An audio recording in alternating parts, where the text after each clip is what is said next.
되겠습니다. 먼저 오늘 말씀 보시겠습니다. 신약성경 사도행전 18장 1절에서 4절 말씀입니다. 사도행전 18장 1절에서 4절 말씀 우리 함께 합독합니다. 그 후에 바울이 아덴을 떠나 고린도에 이르러 아굴라라 하는 본도에서 난 유대인 한 사람을 만나니 글라우디오가 모든 유대인을 명하여 로마에서 떠나라 한 고로 그가 그 안에 브리스길라와 함께 이달리아로부터 새로 온지라. 바울이 그들에게 가매 생업이 같으므로 함께 살며 일을 하니 그 생업은 천막을 만드는 것이더라.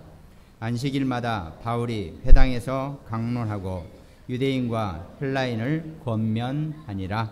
아멘. 미리응답의 신앙이라 그랬습니다. 우리가 신앙생활. 혹시 몰라서 아까 지금 우리 다민족인 알프레드는 이번 주부터 정신 문제가 왔어요.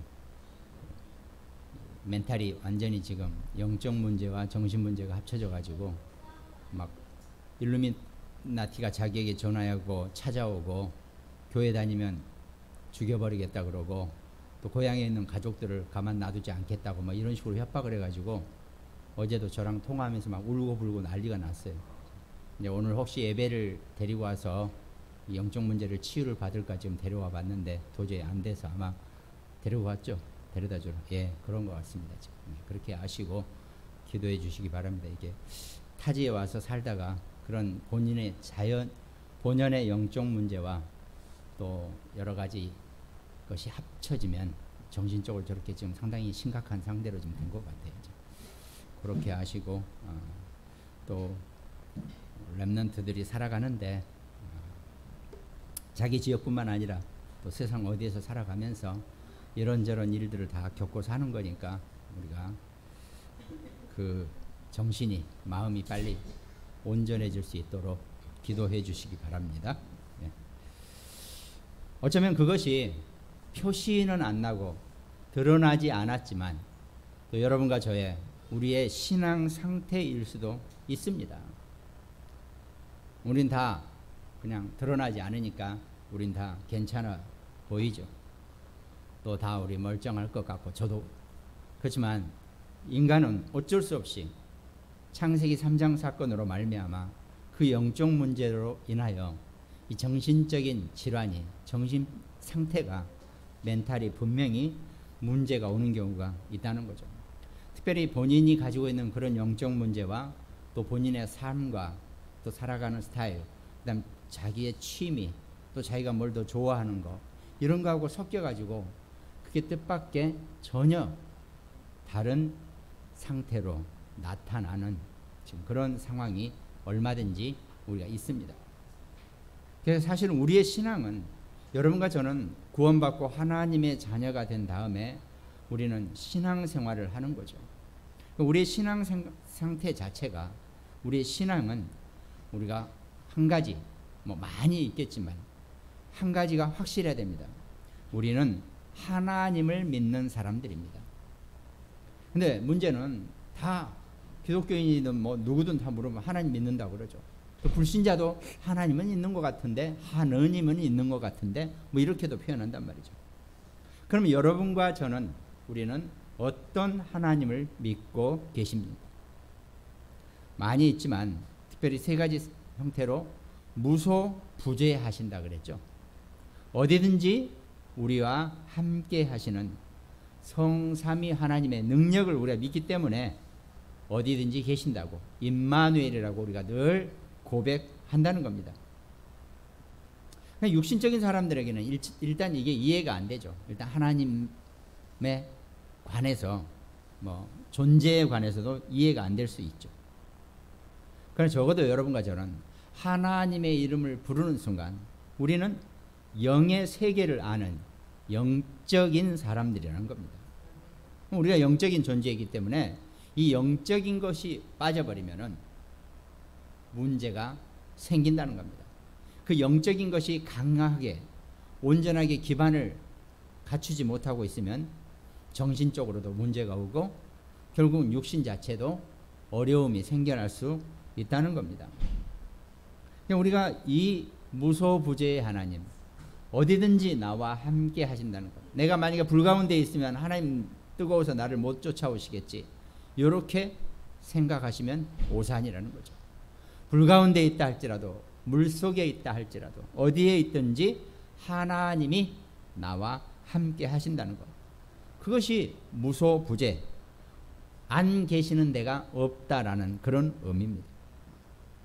그러면서 하나님은 무소불능이라 그랬죠. 하나님은 못하시는 게 없다 그랬습니다. 여러분과 제가 하나님의 자녀고 하나님의 백성이라면 못하시는 게 없는 하나님이, 어디에도 계시는 하나님이 늘 우리와 함께 한다는 것, 이 하나님을 우리는 믿고 있어야 한다는 겁니다. 그러니까 우리에게 어떤 위해가 됐든지 어떤 위협이 되더라도 하나님이 나와 함께 하시고 무소불능하신, 못하시는 것 없는 하나님이 나와 함께 하신다면 절대로 하나님이 나를 그냥 그렇게 내버려 두지 않으신다는 겁니다. 그러면서 하나님은 무소부지한다 그러죠. 모르는 게 없으시다는 뜻입니다. 사실 그러면 우리는 답이 난 거죠. 왜? 나는 답이 없는데 하나님은 무소부지, 이미 답을 가지고 계시기 때문에 그 무소부지하신 하나님이 나와 함께 하심으로 나는 답이 생겨나는 겁니다. 아니, 예를 들어 시험을 치르는데 두 명씩 짝지어서 짝꿍으로 시험을 보라 그러면, 둘이 서로 상의해서 시험 보라 그러면 FF보다는 FA가 붙어서 같이 공부하면 훨씬 더 낫겠죠. 마찬가지죠. 무소부지하신 하나님이 여러분과 저와 어디든지 계시고 못하시는 것 하나님이 우리와 함께 하신다면 우리는 이미 어려운 게 없고 답이 없는 그런 존재가 아니라는 겁니다. 근데 희한하죠. 많은 성도들이 자기 신앙생활에 적용할 때, 자기 개인에 적용할 때는 하나님이 엄청 모르시는 것이 많으신 분처럼 그렇게 적용을 하고 살아요. 우리가 이미 다 아시고 못하시는 것 없고 어디든지 우리와 함께 하시는 이 하나님을 믿는 신앙이 여러분과 저의 신학입니다. 이걸 우리가 온전하게 우리의 신앙으로 붙잡아야 된다는 거죠. 그런데 어떻습니까? 우리가 영적인 존재이지만 육신을 입고 있다 보니까 우리는 늘 현실과 상황에 부딪히게 되어 있다는 겁니다. 우리 현실 때문에 중요한 상황을 우리가 놓치는 거죠. 현실이나 상황은 누구에게나 사람이라면 모두 다 가지고 있습니다. 문제는 내 상황 현실 앞에서 나도 모르게 동기가 들어간다는 겁니다. 동기라는 것은 참 때로는 좋은 의미예요. 동기를 부여하고 동기가 있어야지 무슨 일을 열심히 하고 잘 해낼 수 있거든요. 근데 나도 모르게 동기가 생긴 게 잘못된 동기가 생겨난다는 겁니다. 그러니까 내 머리를 가지고 동기를 만들려고 그러면요, 틀림없이 엉뚱하고 잘못된 동기를 내가 꼭 만들어내요. 우리 인간이 원래 그렇다니까요. 저도 저만 하더라도 그렇습니다. 잘못된 동기를 가지고 내 현실과 상황 속에 내가 엮어 들어간다는 거죠. 하나님의 시급한 계획이 분명히 있는데 그걸 내가 못 잡고 틀린 동기를 붙잡아 버리니까 영적인 내가 육신적인 동기를 먼저 잡아버리니까 늘 일이 꼬이는 거죠. 그러니까요, 잘 사는 방법은요, 안 꼬이게 살면 돼요. 근데 희한하게 하나님의 계획과 내가 늘 꼬여 살아요. 희한하게. 우리 그러지 말고 정말 무소부재하시고 무소불능하시고 무소부지하신 하나님의 계획 속에 살아가는 그 하나님의 계획을 내 참된 동기로 붙잡는 그런 우리 현실 상황, 그런 신앙 상태 되시기를 주님의 이름으로 축원드리겠습니다. 또 하나 우리가 살아가면서 또 우리의 현재 상태 중에 또 하나 문제가, 우리는 구원받았습니다. 그럼 솔직히 그건 인정해야 돼요. 내가 딱 구원받는 순간 구원 이전과 구원 이후에 나는 완전히 달라진 겁니다. 나는 완전히 바뀌었어요. 아니 그렇다고 갑자기 얼굴이 변했습니까? 구원받았다고 젊어집니까? 그건 아니죠. 그렇지만 이전의 나하고 지금의 구원 이후의 나는 분명히 다르죠. 분명히 변했습니다. 그런데도 우리가 체질이 그렇게 되다 보니까 구원 이전의 것을 자꾸 생각하고 그걸 붙잡고 자꾸 동기도 그런 쪽으로 간다는 겁니다. 그래서 우리가 어쩌면 더 어려운 상황 속에 우리가 있을 수도 있다는 것이 우리가 분명히 알아야 될 우리의 현재 상태, 구원 이전의 것. 근데 그 구원 이전의 것은요, 우리가 불신 상태의 것이기 때문에요, 100% 다르고 틀리고 우리를 망하게 할 것이라는 겁니다. 우리는 자꾸 다른 것, 틀린 것, 망할 것을 붙잡고 세상 살아요. 그 하나님이 하도 안 되니까 안 망하게 하려고 참 별 걸 다 해서 가까스로 하나님이 막아내고 내주고 계시는 거죠. 하나님이 가까스로가 아니라 우리가 가까스로. 하나님은 뭐 능력이 어마어마하시니까 뭐 가까스로는 아니죠. 우리가 가까스로 그 다른 것과 틀린 것과 그 망할 것 틈새에서 우리가 살아가고 있다는 겁니다. 그래서 많은 기독교가 실제로 타 종교보다 눈에 보이는 것으로는 어쩌면 많이 밀리고 있다는 그런 의미도 있습니다. 뭐 이제 가끔 그런 얘기를 하죠. 기독교인 아는 사람들이, 또 내지는 불신자들이, 뭔 교회가 이렇게 많냐고, 가는 곳마다 교회라고 이제 그런단 말이죠. 뭐 틀린 얘기는 아니죠. 예. 그런데 그게 그 많은 교회가 지금 우리 기독교 통계상 약 90% 정도가 미자립이라는 거죠. 미자립. 교회가 미자립이라는 겁니다. 어떻게 보면요, 교회가 미자립이란 얘기는 결국은 신자들이 어려운 상황 속에 있다는 것을 대변하는 거나 다름없습니다. 그거를 우리가 정확하게 이해하고, 우리도 모르게 구원 이전에 내게 엮여 있는 각인, 불의, 체질, 이거를 분명히 갱신하고 다른 것, 틀린 것, 망할 것을 빨리 버려야 돼. 그래야지만이 온전하게 구원 이후에 우리의 정상적인 가장 축복받는, 이미 축복은 받았다 그랬죠. 그 축복을 발견하고 찾고 누릴 수 있는 그런 우리의 신앙생활이 되어져야 한다는 겁니다. 결국은 그러려면 하나님의 정확하고 확실한 계획을 찾아낼 수 있는 그런 응답을 우리가 분명히 누려야 되겠죠. 그것이 우리가 우리의 현재 상태 속에서 여러분과 제가 우리의 신앙생활을 정말 온전하게 이끌고 끌어갈 수 있는 최선의 하나님이 원하시는 귀한 응답이고 방법의 내용이 된다는 겁니다. 오늘 미리 응답이라고 그랬죠. 미리 응답이라는 것은 이미 하나님은 여러분과 제게 우리가 낳기도 전에 이미 우리의 응답을 미리 다 준비해 놓으셨다는 겁니다. 우리가 뭔가 내가 신앙생활을 잘하고 신앙생활을 열심히 해서 응답을 받는 것이 아니라 이미 응답을 다 우리에게 준비해 놓으셨다니까요. 그 미리 응답을 우리가 붙잡고 신앙생활 속에서 살아가야 한다는 겁니다. 그 미리 응답을 우리가 어떻게 시작할 수 있느냐, 그것이 오늘 본론의 말씀입니다. 그 첫 번째가 미리 응답을 시작하는 방법. 어떤 시작? 바로 사도행전 2장의 시작이라 그랬죠. 사도행전 2장은 오순절 날이 이미 이르매 하면서 예수님이 십자가에서 못 박혀 죽으시고 제자들이 모여서 감람산에 다 모였을 때 40일 동안 하나님 나라의 일에 대해서 설명을 하셨습니다. 그리고 하나님 나라의 일에 대해서 얘기하시고 오순절 마가다락방에서 성령 강림의 역사가 일어납니다.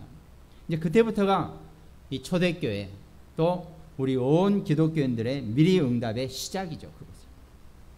사도행전 2장 9절에서 11절 내용이 15개국의 산업인들, 하나님이 예비하시고 응답하신 15개국의 산업인들이 모였다 그랬습니다.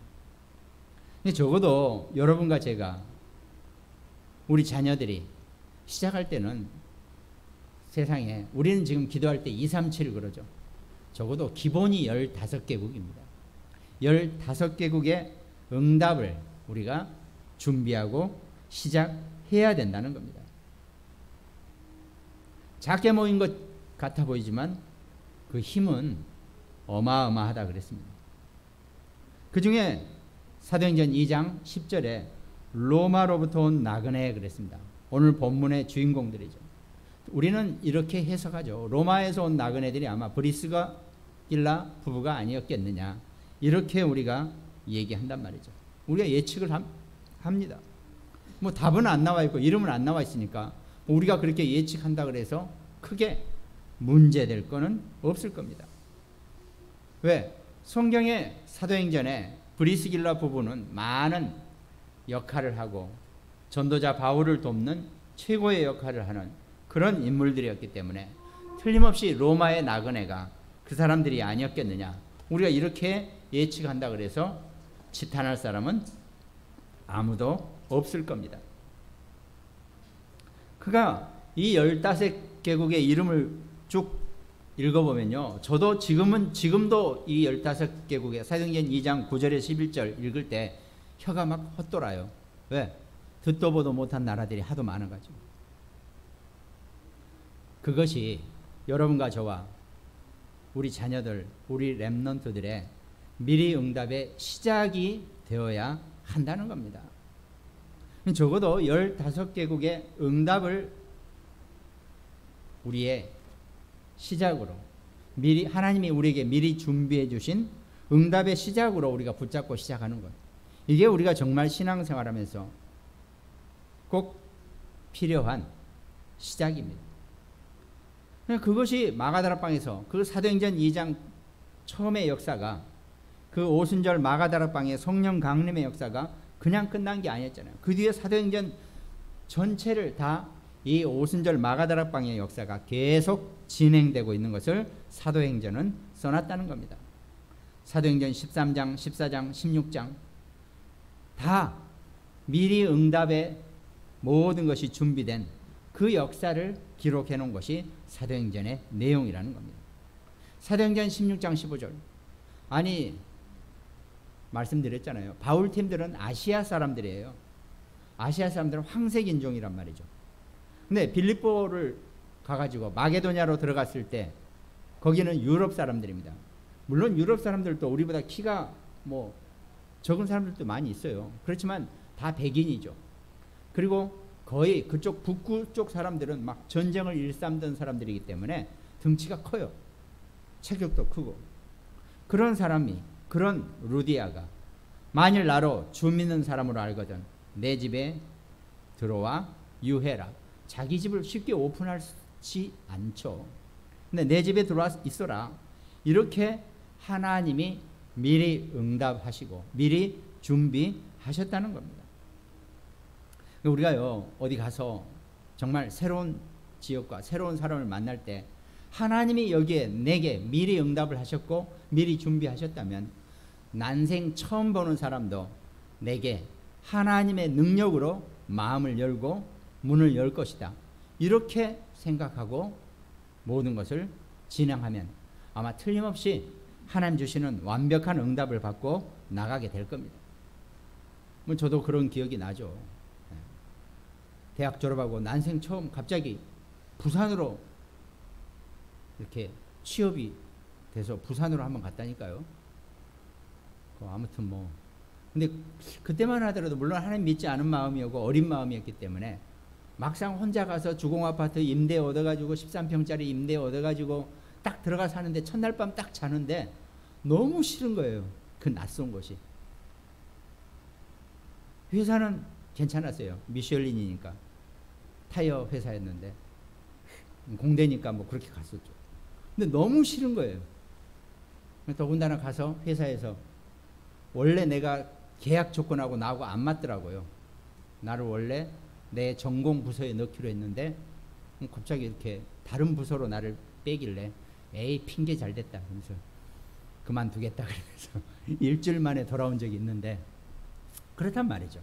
그때는 내가 하나님 모르고 이 성령의 마음이 없으니까 내가 어디를 가더라도 그것이 이미 하나님이 내게 미리 응답하신 장소고 내게 미리 축복하신 장소란 것을 알고 간다면 그렇게 되지는 않겠죠. 물론 그것도 하나님 뜻이겠죠. 우리 렘넌트들은 마찬가지입니다. 사회생활을 새로 시작하고 인생을 새로 시작할 때 어딜 가더라도 거기에서 하나님이 이미 완벽하게 미리 응답해 놓으신 모든 것이 있다는 것을 알고 찾아서 누리면 된다는 것. 이걸 우리가 알고 신앙생활이든 인생이든 살아가야 한다는 겁니다.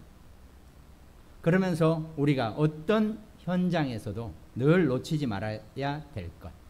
예비된 모든 현장의 응답 속에서는 반드시 전도의 문이 열려 있다는 겁니다.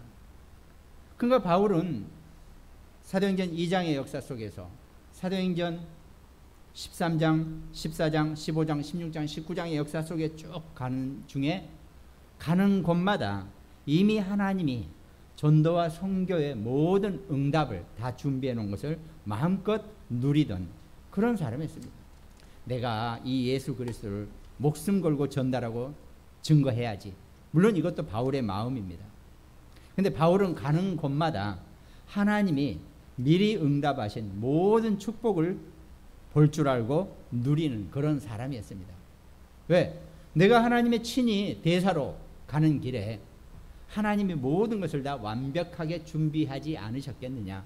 그리스도의 대사라고 자신을 그랬단 말이죠. 바울은 누가 시키지도 않고 누가 가르쳐 주지도 않았는데 그 다메섹 도상에서 예수 그리스도를 만나고 난 다음에는 그 다음에 바나바나 또 초대교회 이 12제자 멤버들하고 같이 메시지를 받으면서 너무나 명확하게 미리 응답의 축복을 완벽하게 깨달은 사람입니다.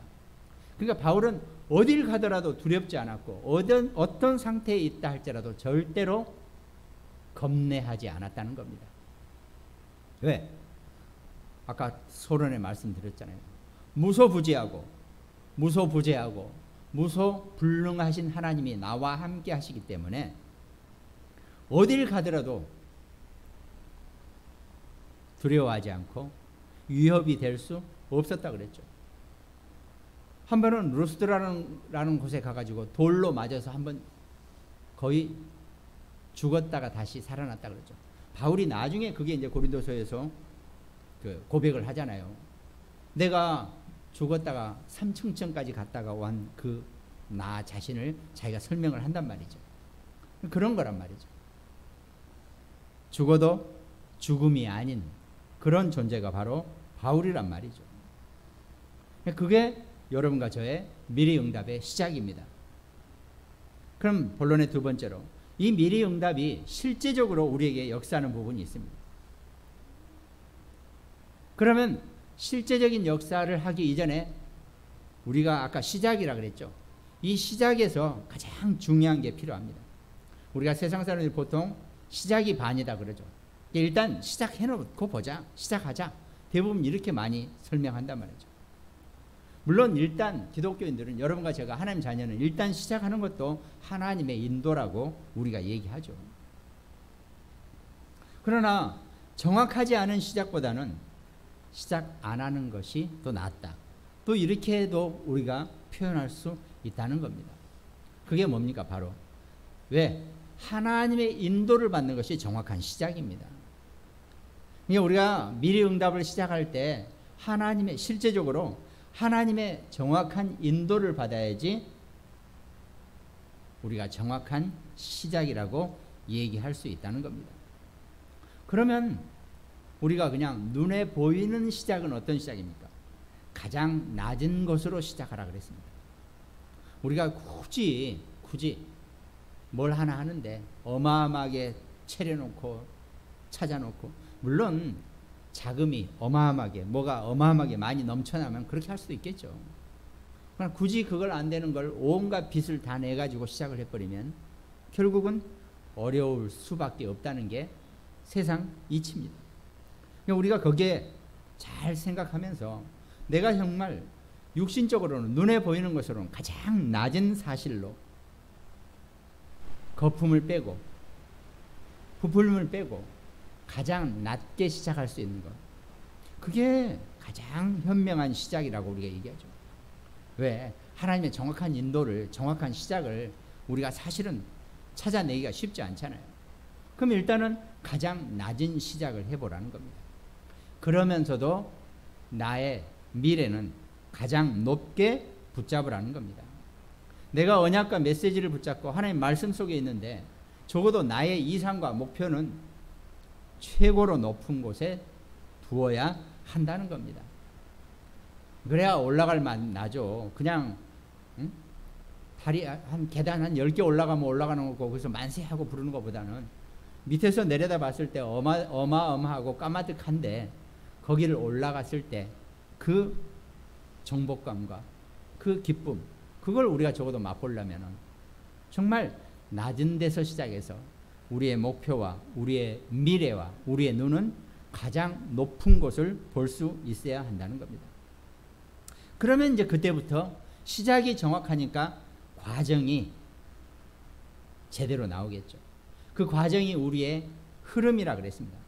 그러면 과정은 어떤 겁니까? 우리의 미래응답의 과정은 말씀이 성취되는 겁니다.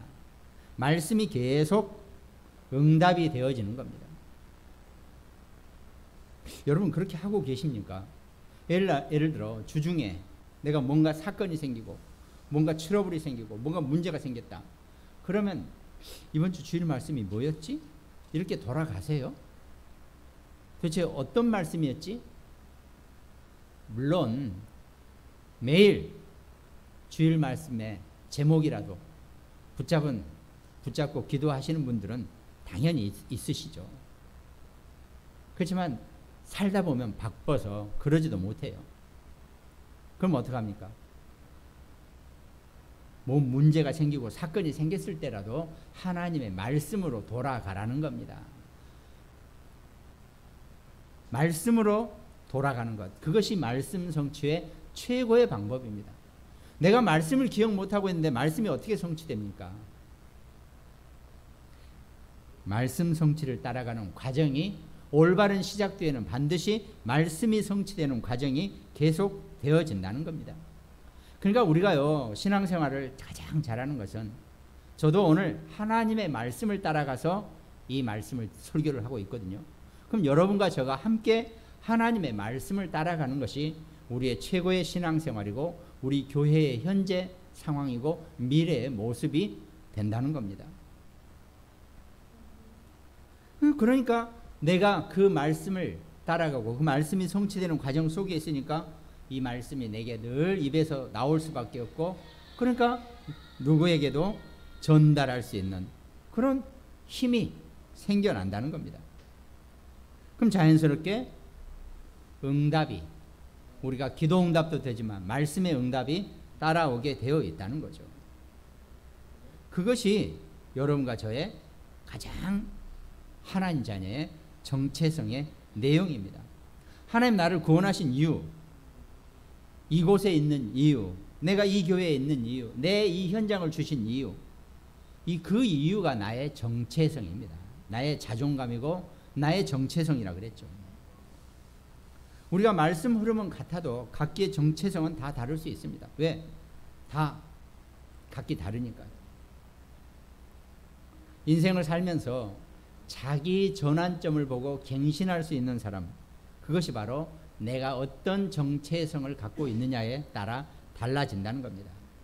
하나님 나를 이 땅에 오게 하신 이유, 나를 구원하신 이유, 나를 이 현장에, 이 교회에 있게 하신 이유를 내가 알고 있으면 전환점을 보고 내가 빨리 터닝을 해야 될 정체성을 찾아내는 거죠. 그게 있어야지 사람이 변하기도 하고 갱신도 되고 전환도 되어진다는 겁니다. 이것이 우리가 이 미리응답 속에 있는 우리의 모든 실제적인 시작과 과정과 결과가 되어져야 한다는 겁니다. 그럼 자연스럽게 성경의 많은 영웅들과 특별히 오늘 바울과 또 베드로와 같은 사람들, 이 사람들은 특징이 하나 있었습니다. 이 성경의 영웅들, 승리자들, 신앙의 영웅들은 전부 다 미리 응답이 세팅되어져 있었다는 겁니다. 본론의 세 번째, 내 미리 응답은 미리 세팅되어져 있다. 물론 이게 준비되어 있고 예비되어 있고 다 같은 말입니다. 근데 자기가 내가 살면서 하나님은 나를 위해서 이런 응답을, 미리 응답을 세팅해 놓으셨구나. 내가 어떤 걸 거품도 안 내고 부풀어지도 않고 내가 그걸 붙잡는 겁니다.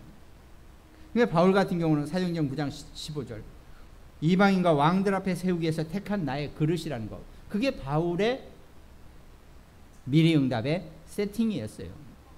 바울은 그 택한 나의 그릇이라는 이 언약을 붙잡고 모든 것을 나간 겁니다. 내가 아직 가이사 황제 앞에 서지 않았기 때문에 나는 지금 죽을 일이 없다.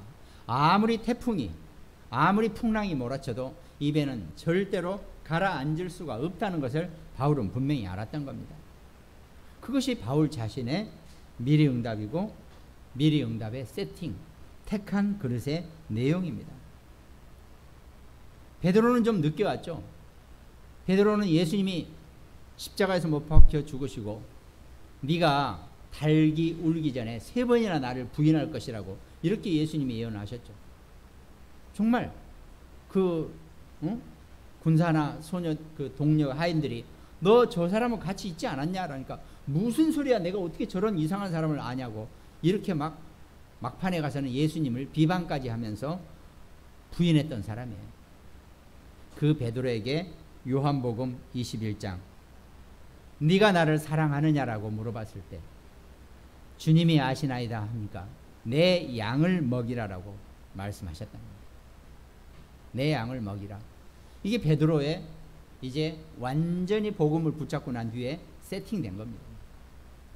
그러니까 부활하신 주님을 만난 이후에 베드로는 완전히 바뀌어버린 거죠. 요한복음 사도행전 2장을 오순절날 이 성령의 강림의 역사 이후에 바로 사도행전 3장의 1절부터 어떤 역사가 일어납니까? 40여 년을 안진뱅이로 있던 사람을 단번에 은과 금은 내게 없으나 내게 있는 이것으로 네게 주노니 나사렛 예수 그리스도 이름으로 일어나 걸으라라고 명령을 했을 때, 그 권세 있는 명령을 했을 때 안진뱅이가 일어나 걷게 된다는 겁니다. 그것이 베드로의 미리 응답 세팅입니다. 그러니까 우리가요, 여러분과 제가 우리는 그 정도는 안 된다, 아닙니다. 하나님은 우리 각자에게 완벽한 하나님의 계획과 예비하심과 준비하심과 미리 응답을 시작하시고 그 실제 과정 속에 우리를 있게 하시고 세팅해 놓으셨다는 것, 이 언약을 붙잡고 여러분과 제가 그 응답을 누리는 것이 우리의 올바른 신앙생활의 내용입니다. 이 신앙생활의 승리자로 살아가게 되시기를 주님의 이름으로 축원드리겠습니다. 그럼 결론에는 그 미리 응답의 내용은 어떤 것이냐? 그냥 한마디로 말하면 CVDIP라 그랬죠. 언약과 비전과 꿈과 이미지와 인생 작품, 그것이 이 CVDIP는 영어로 복잡하게 얘기하는 것 같지만 실제로는 우리가 말씀이 성취되어가는 흐름의 과정입니다. 왜? 먼저 언약을 먼저 붙잡고 그걸 가지고 내가 비전을 보는 거죠. 내가 붙잡은 언약은 이건데 그럼 이걸로 내 인생의 내 실제적인 비전은 어떤 걸까? 하나님이 나를 왜 이 언약을 붙잡게 했으며 이 언약을 가지고 나를 어떻게 쓰시고 나는 참 이런 걸 좋아하는데 내 좋아하는 이거를 하나님이 어떻게 쓰실 것인지 비전을 갖는 거죠.